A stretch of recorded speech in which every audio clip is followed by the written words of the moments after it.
Hello everyone, this is Ethan Dragon, and welcome back to another episode of Fire Emblem Heroes. So once again, like last week, I don't know if I can actually record the replays closer towards the end of the season, so we're just gonna record what we have here. So far, we already have all our possible results on defense this week, so we can't possibly lose any more lift. But as you can see, coming fresh off of the last match of the season, it was just a bad season for us. Lots of things just were not great matchups in general. So we'll be mostly talking about that during the replays, because a lot of the replays, well, not the most interesting. We will see a couple of interesting matches this season, so I will probably commentate those, but without further ado, let's get started. So of course the recurring theme, because it was water and wind season this week. So I was seeing legendary Byleths, of course legendary Sigurd, legendary Azuras, legendary Kroms, of course, because he's bonus. And of course, the usual shenanigans. There's also bonus Bramamon. He was everywhere, terrorizing all of our offense matches pretty much. It really did come down to, in a lot of the matches that you didn't see on in any of the videos this week, it was really a matter of, could I get the bolt tower damage on him, or could I isolate him to be the last unit and just have everyone literally attack him to pick up the kill? Because, well, our team doesn't just... Considering half of my team is support, the other half is a unit that just kind of sits around, and Nino. It's not a great time, let's put it that way. So, the most common problem we had was there were the double knot legendary Sigurd teams and whatnot. It wasn't necessarily legendary Sigurd that was a problem, although the main issue was people were comboing with legendary Sigurd, or comboing legendary Sigurd with Knot, so we just didn't have a lot of space to work with turn 1 at all, in general, and there were some threats looming in the back, like bonus Bramamon, dual lift, because if anyone's been watching my light season shenanigans for a while, we all know that dual lift is a constant problem for us. And just in general, too many threats for us to deal with on the enemy teams, and we just couldn't mobilize our units to go murder everything on turn 3 if we could last that long. So overall, a lot of offense matches were just kind of over before they started. And the unfortunate part of that is when it happens early in the season, like it did, we just end up not being able to climb high enough and lift that we can see super stacked offense teams. It's not like these offense teams are terrible, it's just that they're not as ultra powered as they could possibly be if we were up against, say, a full +10 offense team or something. Because I would be interested to see what those folks do. Because this week was pretty meme on defense. If you aren't aware, we have our +9 Bramamon here. Running Wings of Mercy, honestly, low attack res is almost always better. Wings of Mercy, generally, it did help this season, but it just did not do enough. I mean, even low attack res wasn't going to be doing enough in some particular matchups, but at least Selith was able to tank some stuff this week.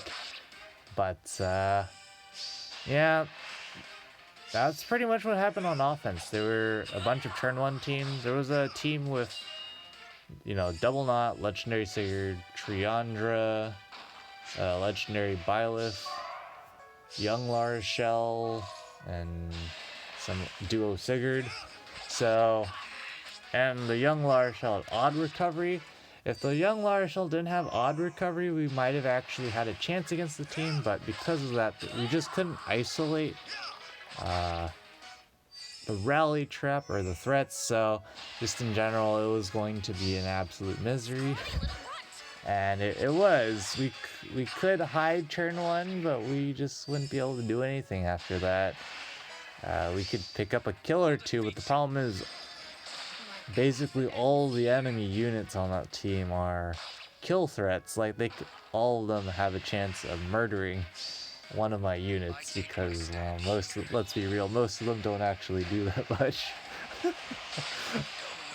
Mila, you know, she isolates stuff occasionally, sits around for nurturing breath. Air heals with sparkling boost, attacks on occasion.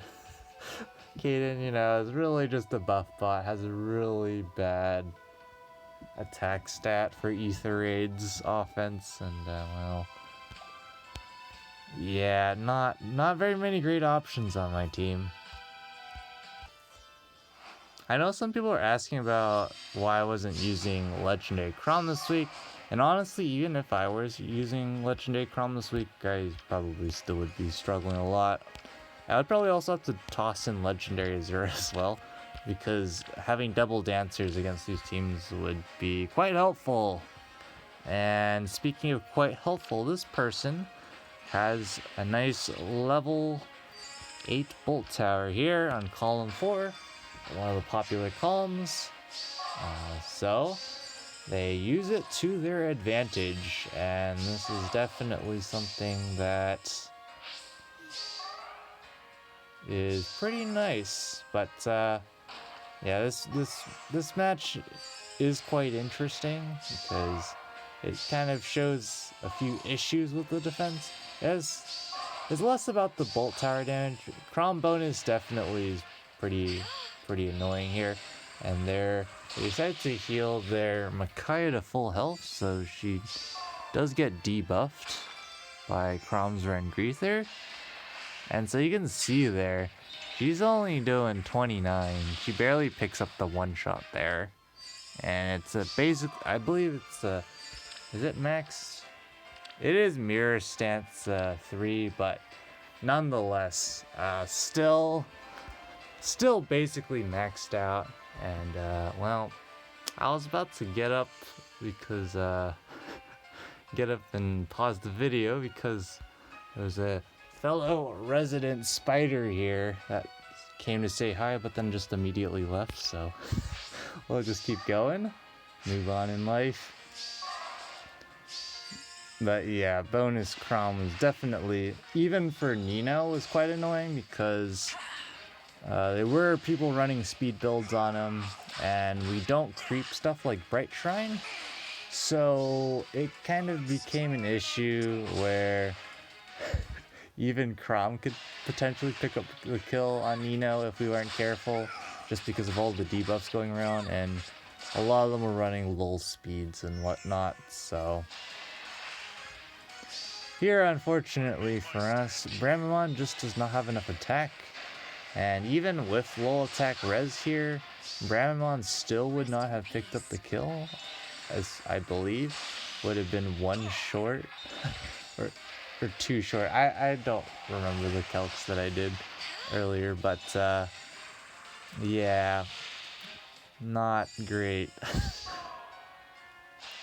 And because of that, not really doing very much here in typical Not fashion.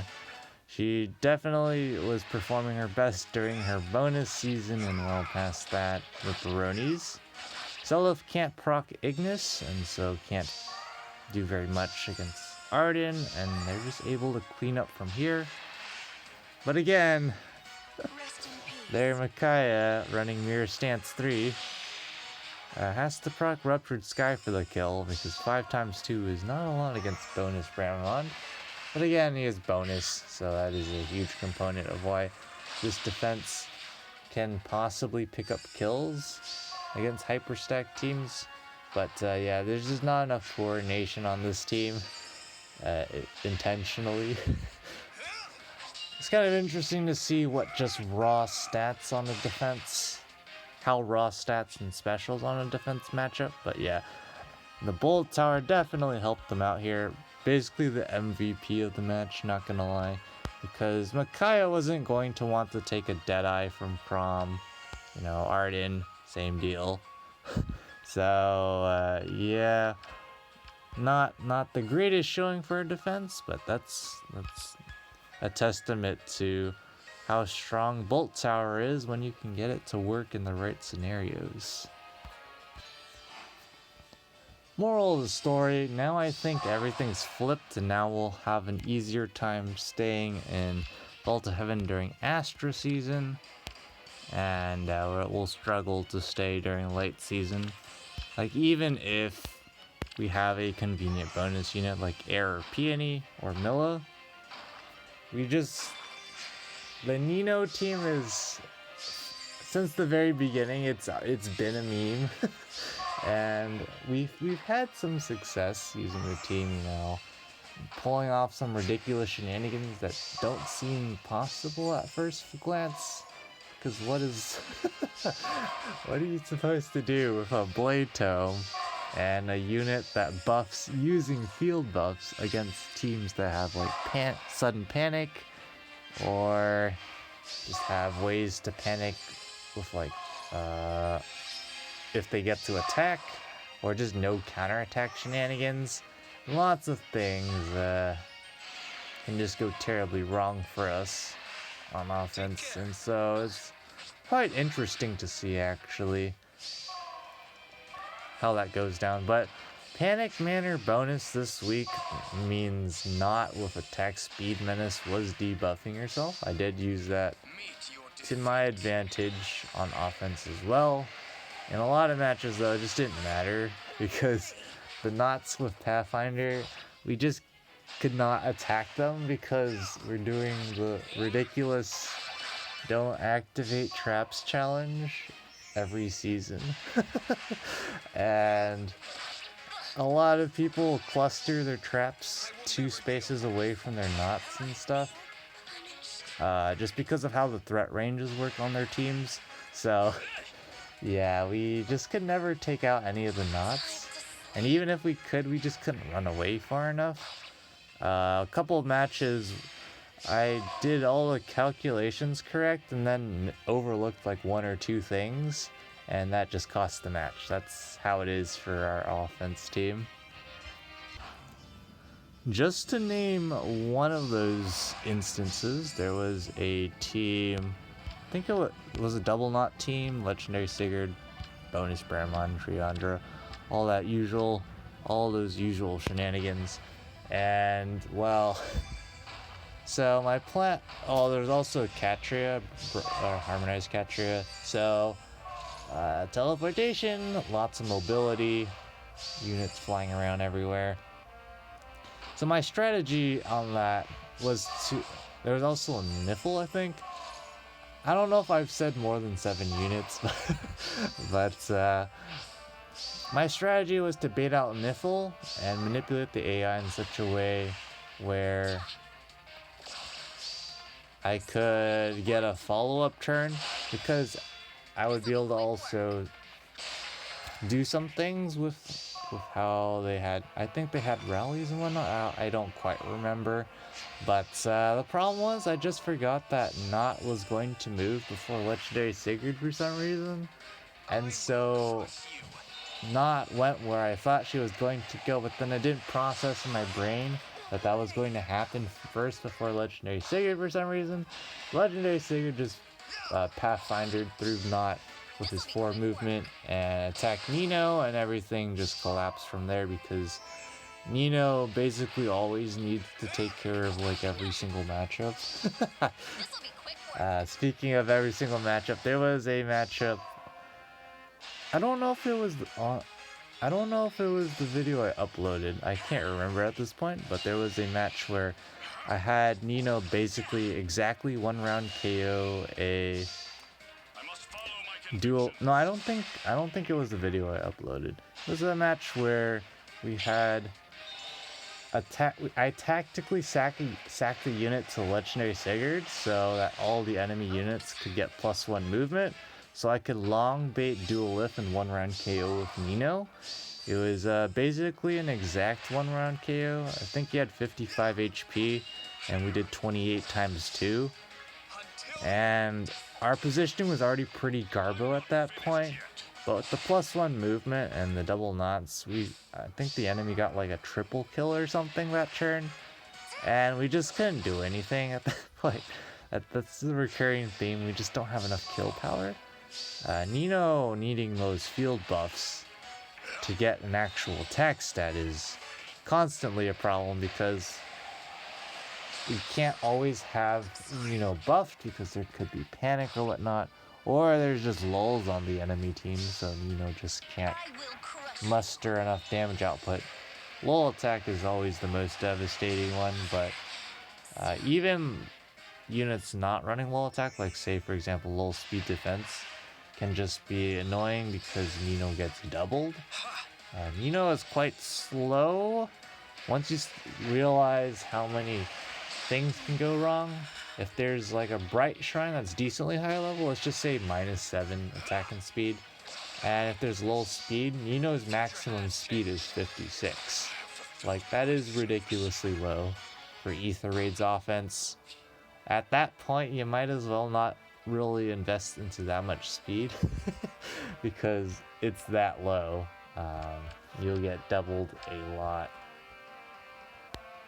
But I guess against my particular defense, not very many units will be doubling, but then again, that's what most of them are not out to do. Then they're not out to be hyper speed. Crom bonus means he can be a little faster, but like Crom here, even with max blade session, which basically never happens, it's only in instances where we're already steamrolling usually, he only gets up to 56 speed, which is not very fast. But you know, it's better than nothing. But I think at this point we've already talked enough about offense.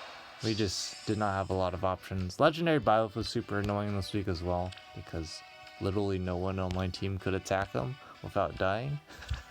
Well, I mean, the melee units could attack and do like basically 0 damage, but yeah, we need bolt tower damage to pick up kills on good legendary Byleth, so just in general, not great. And legendary Byleth is not known for his res bulk. This is his lower side of bulk, if anything. So it's pretty sad, but that's what lull attack res base kit does for him.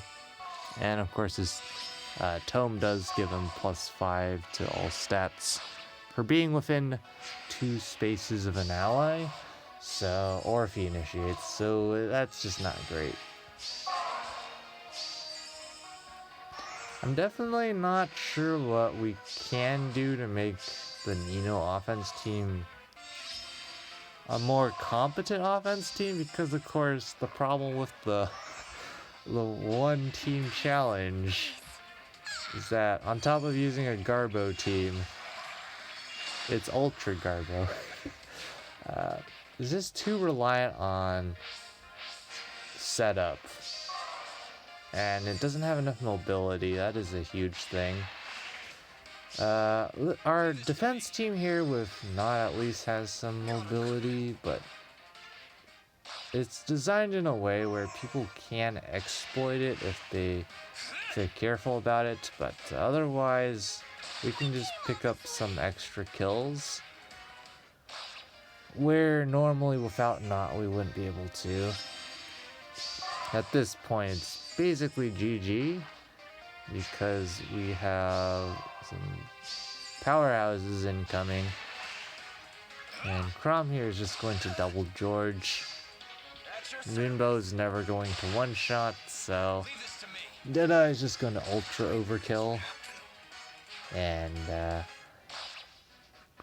bonus Crom gets to go on a meme rampage, gets to use the change fate even, which is actually kind of awkward because at first glance I don't understand why that happened. Oh, it's because Dagger had right, it's because Dagger had even Tempest up. I was confused for a second, but yeah, that makes sense.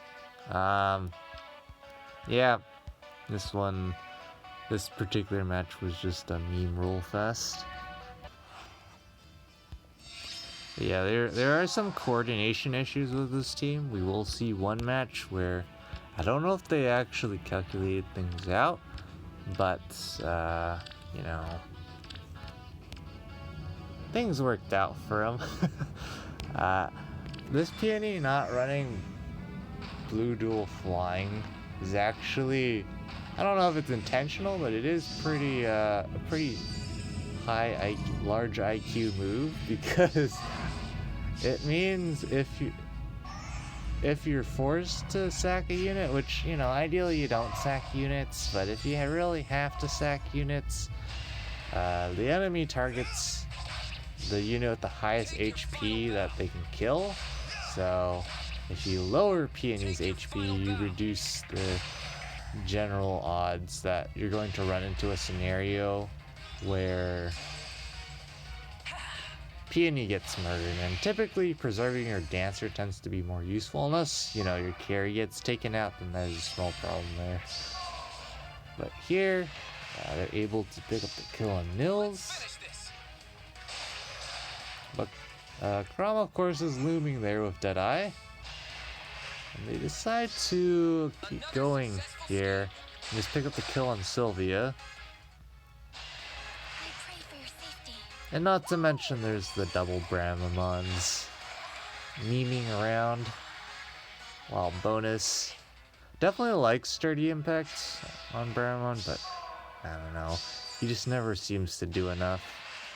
He does enough when, like, if I tried to use my offense team to take out my own defense team, I can't even beat Seliph. Like, you could just have the defense be the Seliph with his stat line, and I probably just can't win because of the 2 cooldown Ignis. It's just too much. But unfortunately for them, to change fate, picks up the kill on Duo Hilda, who actually would have 1 round KO'd Chrom because, of course, they're quite fast, and they attack his res, which is not great. I mean, 35 res while bonus is pretty atrocious, not gonna lie. And here we go. Pretty standard shenanigans, but mostly just the mishmash of units that are pretty solid. But yeah, this is kind of a team, really, the only real option is to hit and run, or some real clever end turn shenanigans. There are some things you can do against this defense, which again are intentionally placed. But they do test the bolt trap here, so everyone within 3 spaces gets chipped for 50. Is quite a bit. And because some of them got reduced to 1 because of overflow damage, Sparkling Boost doesn't actually target everyone. So it's kind of inefficient for healing. But in general, I was contemplating whether I should try running Glimmer on Yuno over Noontime, but I've been looking at past footage of where Noontimes come in handy, and it's actually ridiculous just how many times it's come in handy. It's just the ability, since we don't have a lot of healing in general, and Yuno can chuck out a good chunk of damage, Noontime is pretty solid. It's just that she's always missing damage output. I guess Glimmer wouldn't really solve that, because if she's already not doing a lot of damage, Glimmer's not saving it. I guess it would be for the more niche scenarios where she's barely missing kills, because it's pretty easy to miss one-shots in general. Even if you have over 100 attack, it's pretty feasible you're going to miss the one-shots.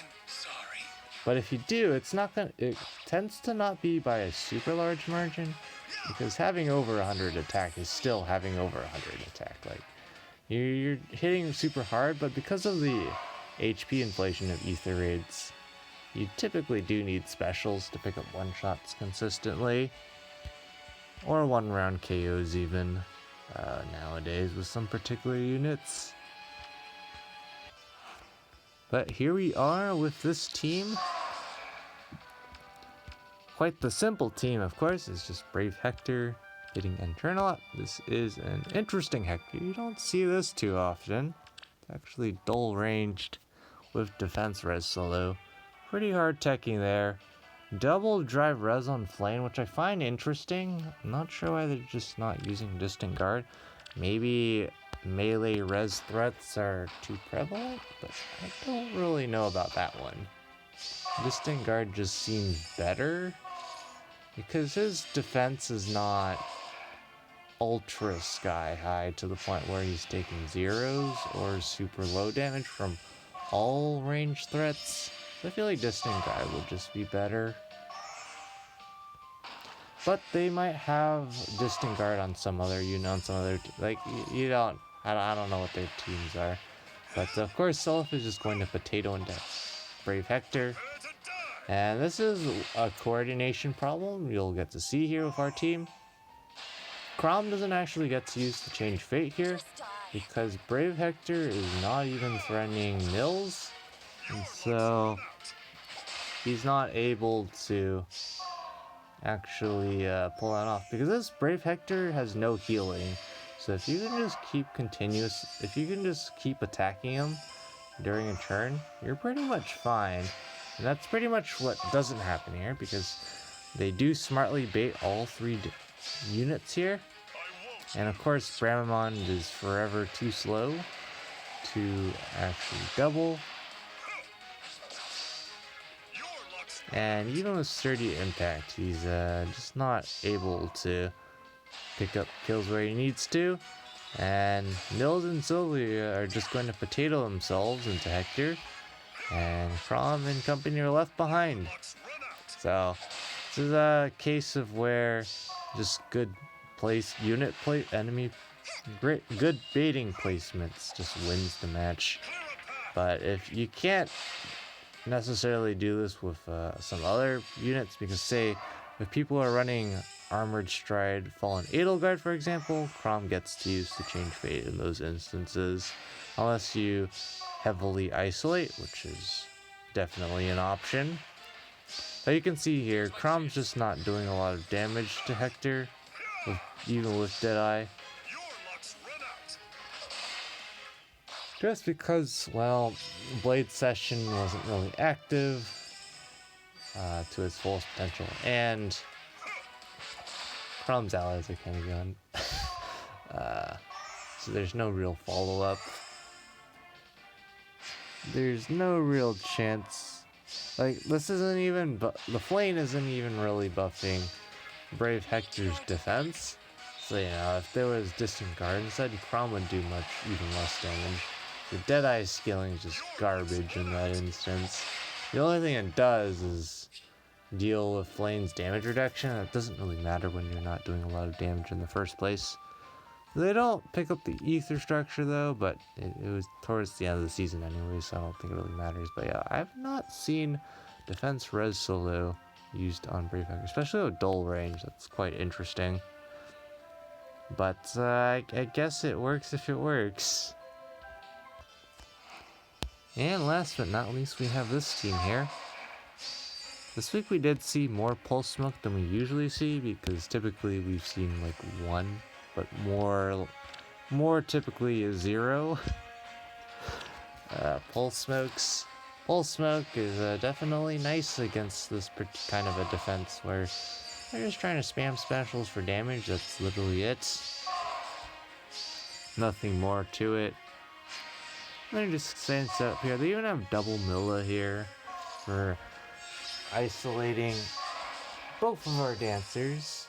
So there's no dance shenanigans, but there are still shenanigans to go around. So Seliph, of course, is just going to potato into Fallen Edelgard.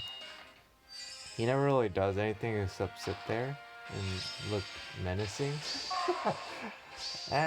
He does just basically hard counter my own offense team, just because even with bolt tower damage, he gets Vantage up in that kind of instance, and we can't really do anything about that because he has 2 cooldown Ignis, and Nino can't one-shot him because of Divine Tearfing.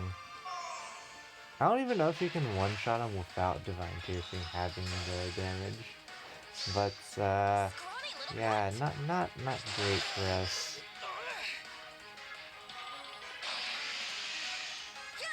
And of course, Nino can get one-shot by Calm and whatnot because there's low attack defense. There's Greaser. There's Blade Session. There's Shenanigans. So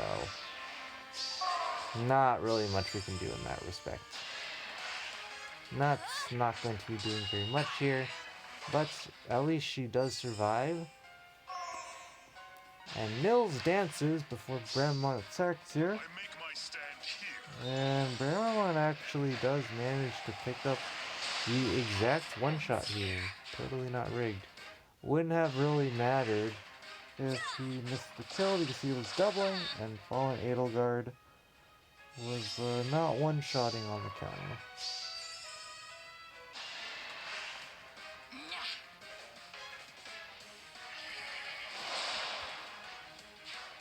And well, at this point, we still have some relevant threats here. Krom, of course, chilling in the back. We have the random Bramon that is kind of just chilling. Yeah, most of the time that Bramon's just chilling. Basically never gets to player phase unless the enemy baits him out. Which most of the time doesn't even happen because most people just hit end turn without killing any of our units here, so Bramon, this particular Bramon just hits end turn, so it doesn't really do much. At least he picks up the kill on Leonie here, and at this point, Freya against Sylvia, Luna, going to do a good chunk of damage here, but Sylvia does not have a super high defense stat, so she actually doesn't die.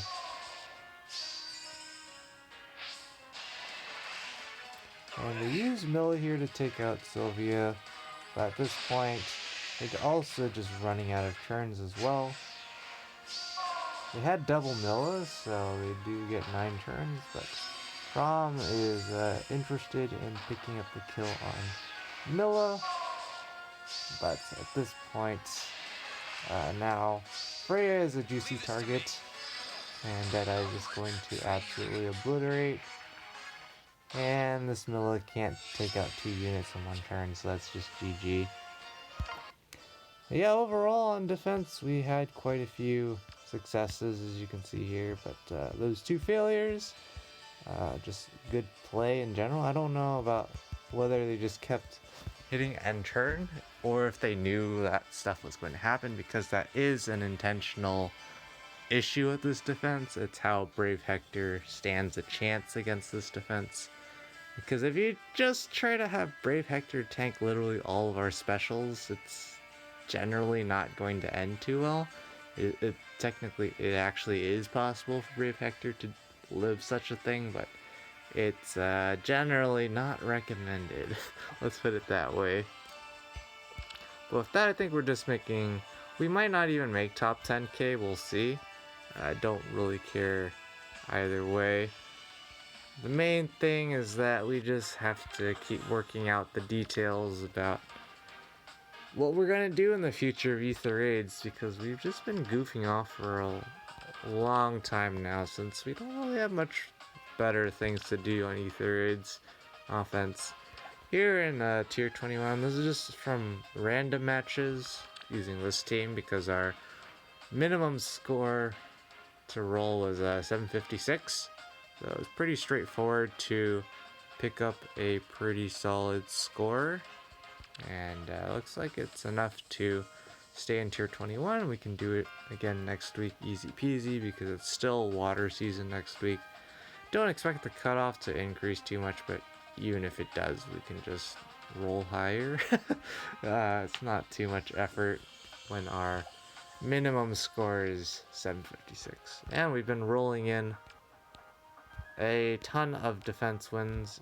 This is a completely new list. I haven't seen any of these names before, so we've been rolling in quite a few over the past season using the same team that we were using on offense. I'm guessing it's just Crom doing shenanigans because Sheena and Effie should not really be doing that much. They should just be walking around. Maybe Effie occasionally trolling with what is that? Chill res? Yeah, I'm not. I think it's just Crom and Azura doing things there. But Arena Assault, we're just chilling. Probably not going to make top 50 for a long time from now. We'll need to have a lot more to get to that point again. But anyways, we'll be back if there's any more replays, or if not, when the results drop in. And here we are for our last replay of the week. Did manage to find a tiny little time frame here to record the replay, and then I gotta go do some more work. But haven't watched this replay, so we'll see what they're up to here. Pretty heavy merges on this team, so we'll see what they do here. There's definitely quite a few options. They are running save skills here, so they can probably, I don't know about hitting end turn. It seems mildly risky, especially since Hector only has 71 HP. Probably not the greatest. It looks like they are going to hit end turn here, so we'll see what happens. Bramwar, of course, hits end turn, and Crom already takes out most of Hector's health. He is going to heal back a good chunk from Ether at least, but he's taken quite a bit, and Crom's in Wings of Mercy range now. So Bramwan's just going to yoink the kill on Hector. And for once, Bramwan actually doubles. That's pretty rare, but happened this time around, and Bramwan gets to go attack again and barely pick up the one-round KO on Crom. He didn't lose any HP against Brave Hector. That's one of the issues about sturdy impact versus attack defense push. You don't get that chip damage, but in this case it doesn't matter, so we're just chilling. And Knots, of course, not going to do very much. Just gonna get obliterated by Ephraim here. And he gets 2 hits in, so he heals a nice 14. Able to barely pick up the kill on Bramamon, but Bramamon actually would have missed the kill on Aerith out of special, 10 out of 10.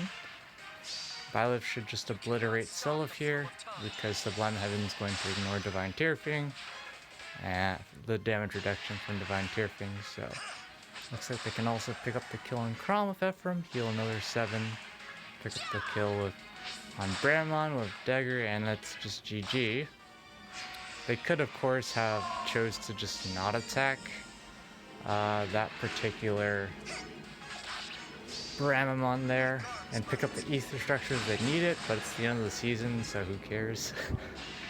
But yeah, we do pick up 2 kills here, which is pretty solid. We don't lose any lift because of that.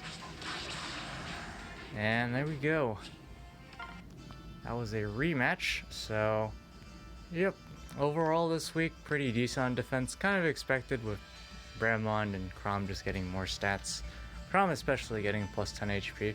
It's actually kind of close because Crom, when we look at the defense here, Crom has 72 HP, so he actually ties Seliph for infantry pulse. So Seliph can't actually pulse Crom, but it's because of times pulse that we get turn 1 Deadeye. And Nils manages to creep Crom's HP by 1, just like I think Legendary Julia or whoever else it was at 72 HP as well, so pretty nice. It was a pretty nice week. Of course, that's not going to happen next week, or in 2 seasons from now. Next season here, we get to use Ultina bonus.